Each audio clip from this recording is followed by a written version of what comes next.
Shavua Tov, Tizkor Shem Rabot. There's an interesting machloket Tanaim, Masechet Sukkah Daf Yud Aleph. What does the Sukkah commemorate? There's obviously some sort of event that HaKadosh Baruch Hu told us to sit in huts to commemorate. What is that?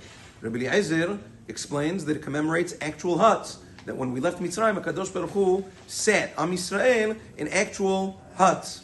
Rabbi Akiva disagrees. He says, no, it commemorates the Ananei HaKavod. HaKadosh Baruch Hu in the Midbar, He sat us in Ananei HaKavod, in the clouds of glory, not in actual huts. The Tur, right in the beginning of Ilchot Sukkah, explains, what does it matter? Okay, they disagree, what does it commemorate? But whatever it was. It's not relevant anymore. If they sat in huts, that was it. If they sat in clouds of glory, so that was that. What does it have to do with us? Explains the Tur. It has to do when a person, just like any other mitzvah that you do, you have to have kavanah for the mitzvah.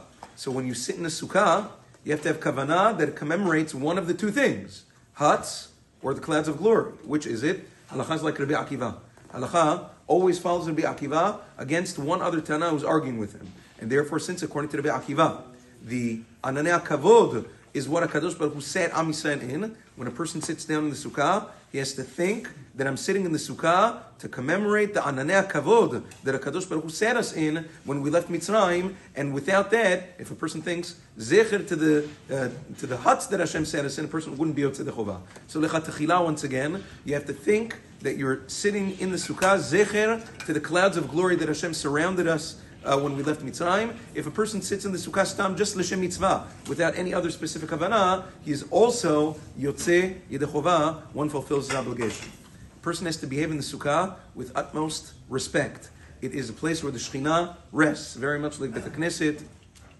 You should not be mekil rosh. You shouldn't act with frivolity and levity. A person should be, obviously, enjoy yourself, but nothing too crazy. Also, not do things inside the sukkah that are mevuzeh, things that are not bechavod, things that are very, very, disgraceful. You shouldn't do inside the sukkah. Not only that, if you have things in the sukkah, you're not allowed to bring serving pots and things of that nature into the sukkah. They have to be removed from the sukkah. It has to be a place fully that is kodesh la'Hashem, and not to do anything that is inappropriate or disrespectful towards the sukkah. If a person has something, let's say in the sukkah, that is disrespectful, let's say a serving pot, a garbage can, things of that nature, it's something that's mevuzeh.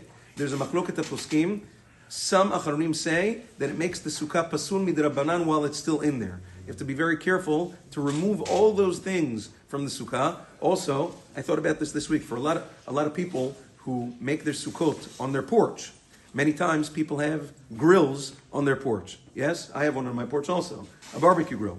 That's something, especially the gas ones, gets filthy. There is a lot of grease caked on and things of that nature. That's like a serving pot. That's something that has to be removed from the sukkah. You can't keep that in. You have to take it out. You have to move it to somewhere else in the house, the front yard, or whatever it is. You can't leave that in the sukkah. And if you do, according to some poskim, the Ra'avad and others, it makes the sukkah pasul midrabanan. So make sure you take out all sorts of things that are disrespectful towards the sukkah. Make sure to take it out before Sukkot to make sure your sukkah is kasher me'adrin. Have a wonderful day and Shavua Tov.